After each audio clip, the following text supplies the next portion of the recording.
When Australia waged war against birds and lost in 1932, Australia waged an unusual war against emus after a massive invasion of the flightless birds threatened farmlands in Western Australia.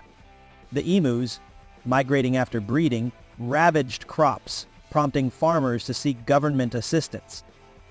The military responded by deploying soldiers with machine guns, but the emus proved remarkably difficult to catch, often outrunning the soldiers or scattering in groups.